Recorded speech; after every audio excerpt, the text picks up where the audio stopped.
talking about future, gosh, I mean,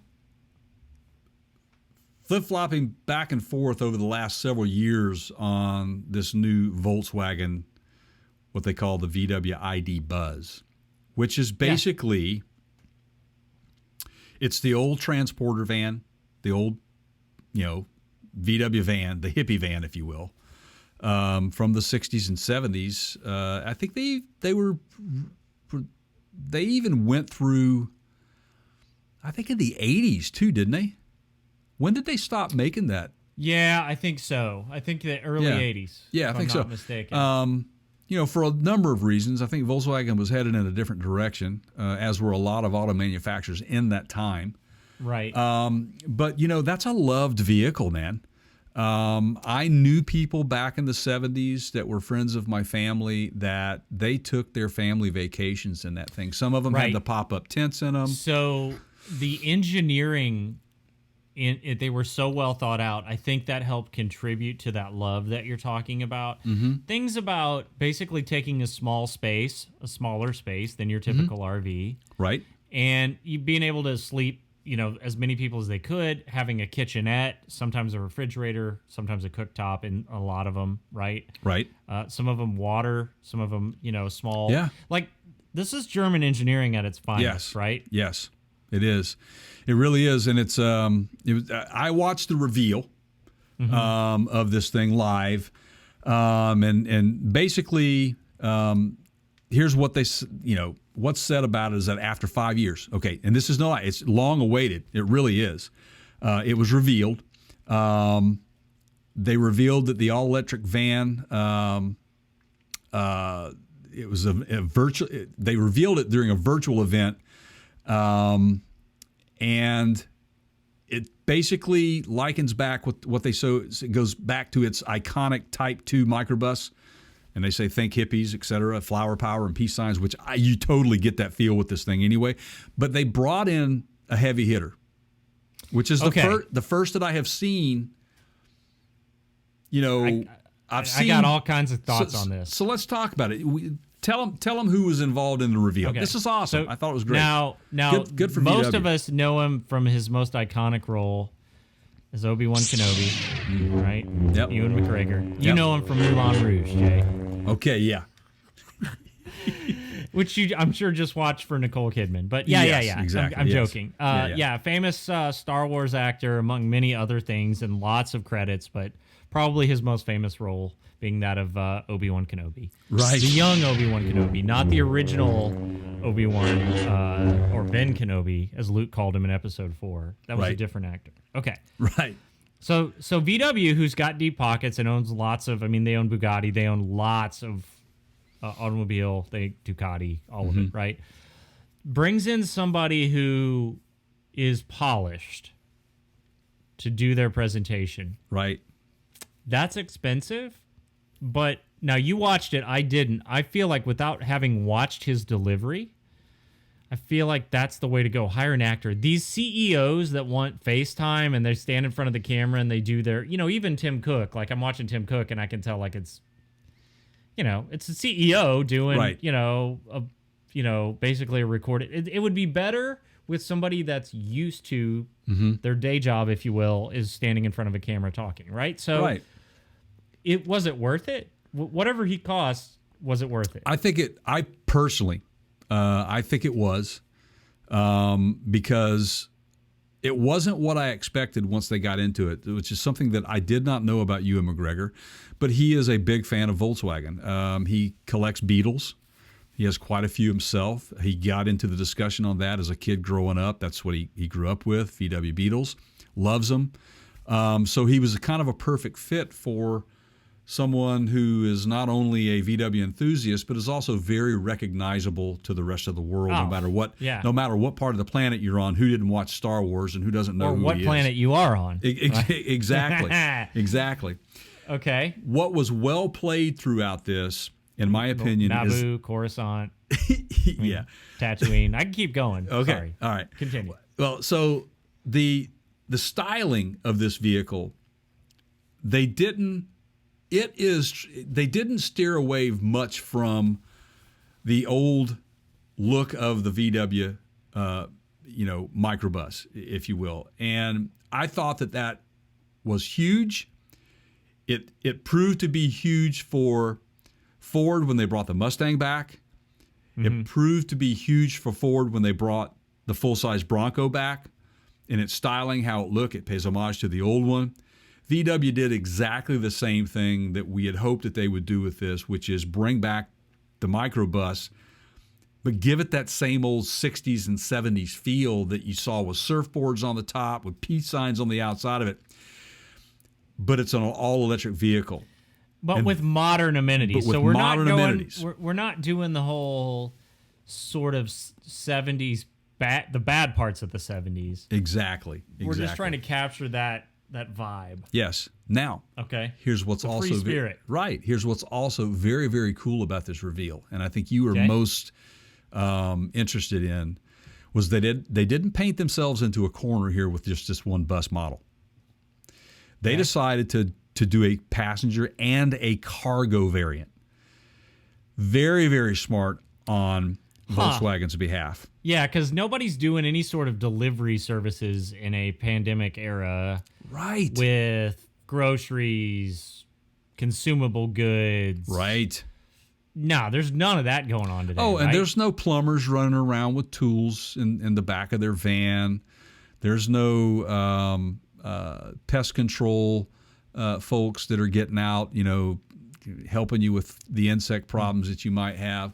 Oh, and there's no, cable guys coming around. Well, I mean, we already know the mail trucks aren't going, if you've been following our show, like they're not going electric. Looks like they may have just met. Would a U.S. federal agency contract to, I mean, Volkswagen's a global company. I have still scratched my head on the original Drummond LLV. Yeah. As well as this new one. I don't get it. There's so many more options out there that are already available. Yeah. That you could cut cost on instead of going out and hiring a design team and overpaying for something. Look, the government's overpaying for everything. They do. Yeah. They are. The famous toilet seats in the space shuttle, right? Right. The ashtrays, right? The testing of ashtrays and how they break and that sort of, just come on. So I kind of pulled you off here. So they've got a cargo version. They do. They do. Smart. It's very smart. It's a rear wheel drive version of this. Now I will say this: I was a little disappointed they didn't give price ranges. They didn't get into the tech specs of this thing very much at all, if any. They do say that it's based on Volkswagen's MEB platform, which is their electric battery electric vehicle platform. And they're doing the same thing Ford's doing with the F-150 in that you can transfer power out of these vehicles into something else, like your home or whatever. Absolutely. Right? And here's the other thing, is that VW's taken pride in this because they got hit hard. Don't forget about Dieselgate, okay? Dieselgate happened, and they got a huge black eye over that, man. That was not a pretty sight. They were fined very heavily for that. But VW has come back, and they've really made good on this. And their thought of sustainability, their movement towards sustainability is huge here. And they say this throughout this vehicle that they use sustainable product. Like they talked about the sustainable materials that were used, like the interior, the seats, the floor coverings, the headliners are all made from recycled plastics. Around 90% from old bottles, 10% from marine plastics. The steering wheel, meanwhile, is made from polyurethane rather than leather, but it has the same type of high-quality look and similar feel. It's got the connectivity that you want. They have what they call the Car 2X. I was talking to you about this off screen, to where it's a local warning system which utilizes signals from other vehicles and the transport infrastructure to spot hazards in real time, which is great. Yep. It's like their own little ecosystem. Yeah, as long as they're not going to charge a fortune for it. That would be the only downside. Again, no pricing has become available yet, and we've got a little bit of information on the powertrain and charging, but not much, not enough to really kind of chew on. But They have what they call the so-called travel assists with swarm data. It says facilitates partially automated driving across the entire speed range, and for the first time, assisted lane changing on the motorway or the freeway if you're a U.S. Citizen here. Right. And a new memory function which allows automated parking on previously saved routes. Now, they are one of the first with the level 4 autonomous technology built into this thing, ready to go. They're going to be offering over-the-air software updates automatically, no problem. What they're saying is the ID Buzz and the ID Buzz Cargo are launching across Europe. They're going to say with a 77 kilowatt per hour battery and a 150 kilowatt electric motor mounted at the back and driving the rear axle. Any accessory windows or hatches for my droids, Jay? Maybe. So check this out. Lithium-ion battery, obviously. Yeah. It can be charged from wall boxes or public charging station using 11 kilowatt AC chargers. Using a CCS plug connector. Can you elaborate on that CCS plug adapter? Yeah. So I think with using a CCS plug connector at a DC rapid charging station, that's where I was going to, the charging power increases as much as 170 kilowatts. Wow. Yeah, so it's sort of a standard. You know about standards in the automotive industry, yes, right? Yes. And so, you had now. Look, everybody, please don't flame me for getting a few details wrong on this. I'm giving you the big picture here. I'm giving you the layman's terms. It's not going to be exactly accurate. So Tesla came out with their own on their superchargers, and they kind of pioneered it. And then you get third parties kind of doing their own kind of charging systems that work with more than just Teslas. They work with Fords. They work with, the original Nissan Leaf, the current model Leaf, basically any EV. So all these manufacturers are having to basically, when they sell you the car, you get a bunch of adapters so that you can recharge at not just, say, Tesla's recharge stations, but anyone's, Ford's, whatever. Right. And so the CCS is a standard. Tesla's been trying to adapt to it or provide adapters. Well, that's good for consumers. This just makes everyone's life much easier then. So it's going to let you tie in. So I guess why that matters is if you don't have the right communications happening in those adapter plugs, you won't get the full charging capabilities of speed and rate of charge, because they could literally cook your batteries if it sends too much juice too quickly. Right. And that's where the communication platform has to be in place. Okay. Yeah, it does. It definitely makes sense. So basically, it sounds like they've taken all the stuff that they've seen happening throughout the EV industry, period, and they're trying to get it to where, okay, we've got something that's it's a one size fits all or one shoe fits all, if you will, in regards to the charging processes. Now, what they say when they charge the with what we're talking about, when it's charged in this way on the fast charging using this CCS plug connector at DC rapid charging stations, the battery level, the charge level rises from 5 to 80% in about 30 minutes. That's huge. They say it will also get VW's new plug and charge function in the future, which will allow the van to authenticate itself as compatible with DC rapid charging stations. That's what you're talking about. You're having these multiple standards, charging types, connectors, if you will. And the systems that you plug into sometimes will go, well, I'm not sure what you are, so I can only send you this amount of current. Now, there's a downside to this too, which is, charging fast is great and all, but you're shortening the lifespan of those batteries. Right. The faster you charge them. Exactly. I'm talking about years, right? Right. You're trading minutes for years. Right. Or months. Yeah, absolutely. Absolutely you are. Lithium ion there's a limit to how fast you can charge it without doing damage to the batteries themselves. And again, everybody, the batteries that we see now in 2 years will be different than what we're looking at now. Just think 10 years down the road in this EV world that we're going into, where we will be potentially with this. The EV as you see now, that you know now, will not be this in 10 years. It will be different. Technologies will be there, but they will be improved upon. Things will become smaller, lighter. I guarantee you that they will become more efficient.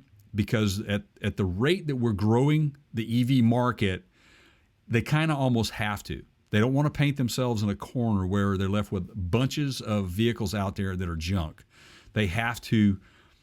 Yep. Each year is a transition to the next level. This is just like we talked about in the previous podcast about Apple and their continuous changing and updating stuff. It's the new norm. It's just how it works. What they're also saying, and I thought that this was a very interesting note, and it's worthy of bringing up. Bi-directional charging will also be happening with this. Bi-directional charging will also let drivers feed unnecessary energy from the battery into their homes via a special DC wall box. Yeah, or just anything. But yeah, so, and by the way, I looked this up just because I didn't want to misspeak. CCS, which by the way stands for Combined Charging System, the standard that we're on right now is version 2. So there was a version 1. I honestly don't know how many people adapted to it. Version 3 of CCS is in the works. I believe they're still trying to define the specifications for that, but right now it's we're on version 2. Okay, that makes sense. Combined charging standard. Yeah, again, just like we just said, things change. Yeah.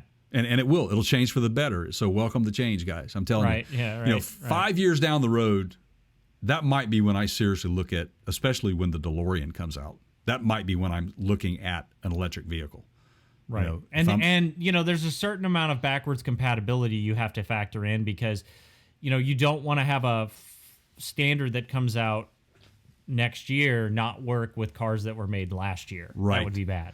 Right. Absolutely. So to wrap this particular VW segment up, guys, in a nutshell, there is no pricing available that I can find yet. We'll stay on top of that. We'll bring that and we'll update that on our podcast. So make sure you go to partscounterguru.com actually, there's no /. Just hit podcast links and go over there and check that out. We're on every available platform out there. So thank you, and make sure you hit the subscribe button there. So here's the deal. No price availability. European pre-sales for both the cargo version and the passenger version will start in May of 2022, but they won't hit the road until the autumn. That's in Europe. Unfortunately, as us Americans, the U.S. market will have to wait a little bit longer to find out when you can get it. It's probably going to be more like a 2024 model is what the buzz is right now and what we're hearing, which makes sense. Let's face it, headquarters for VW is in Germany, which is where they held this press event. They're still continuing to do a lot of testing. What a great way to roll it out into their market. Get a lot of those bugs before they present it to the U.S. market. They want to make sure they've got their T's crossed and their I's dotted. That is why they will roll out in Europe first and not here. So there you go. Enjoy the VW ID buzz.